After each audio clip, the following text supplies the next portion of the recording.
Well, my problem is that using the term eugenic selection as a synonym for prenatal diagnosis leads to precisely the position which you just abjured. That is built into that term is the negative implication. This is like what the Nazis did. Both parts, not just eugenics, but also selection. Because we all know what the word selection refers to in that context. It actually refers to the selecting of individuals in the concentration camp who would go to the gas chambers, as opposed to those who would go to work.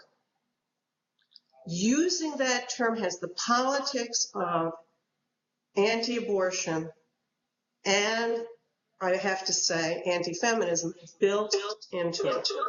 And that's what I object to. I couldn't agree with you more that we have to do whatever we can, and I certainly try in my own teaching and the raising of my children and grandchildren to, and in other ways as well, as my support for the various structural changes that have been made to all of our environments as a result of the Americans with Disability Act.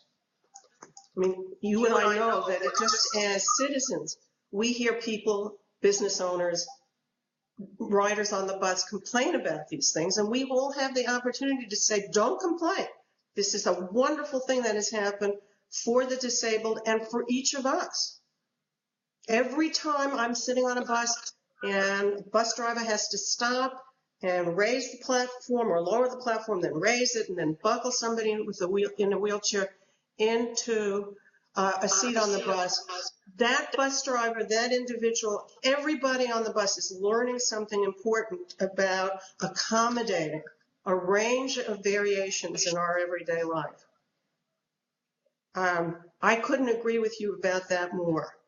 Where I disagree with you is in the use of the term eugenic selection, because I think that you may feel that you don't mean to, but it does carry the weight of this is something I don't think this society should be doing. In fact, I'd be happiest if it was prohibited.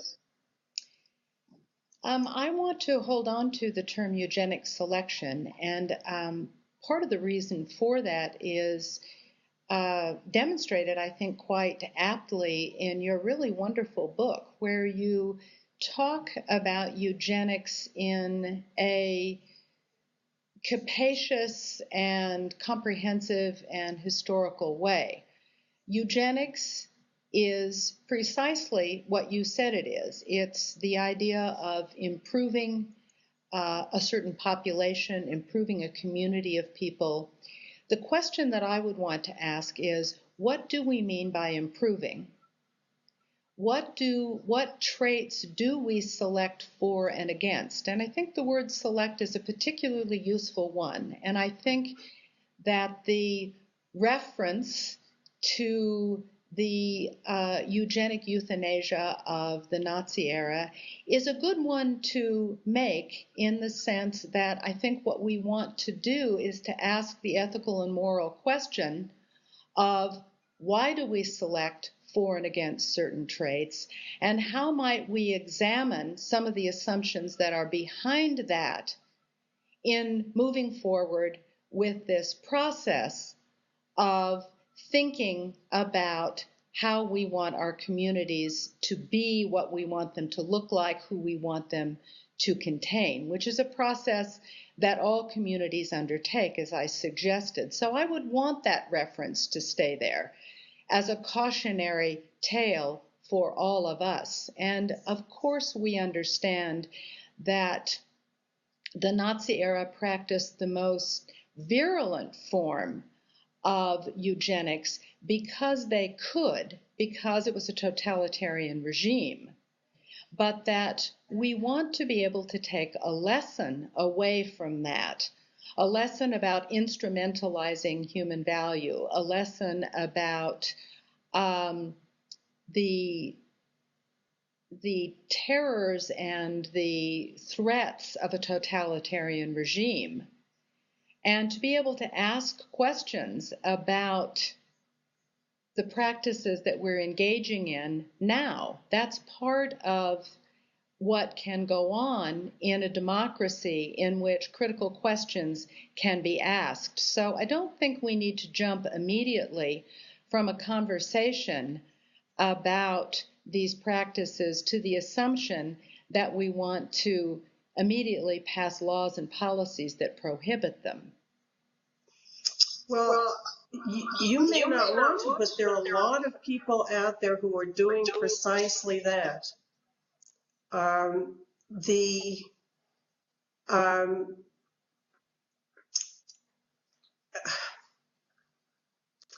pro-life movements that exist in the United States today and in other countries as well are quite happy to ally themselves with the disability rights movement on this issue of eugenic selection.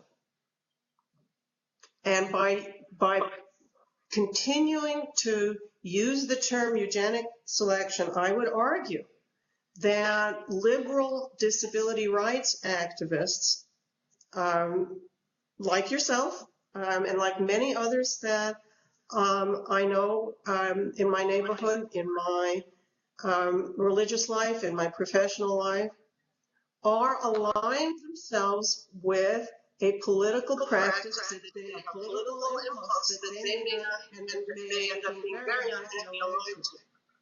Well, that certainly is the case. I mean, in a capitalist democracy like we live in, there are all sorts of conversations. There are all sorts of positions that can be taken. And an adversarial relationship is that which takes place around a lot of issues. But I think it's important to be able to ask the kinds of questions that we can ask without assuming an adversarial position from the beginning. And I very much appreciate the opportunity to have this conversation with you. And I think that the questions that you raised, the information that you put forward in your book is really important. And I welcome the opportunity to continue having these conversations in the future. So thank you. Thank you.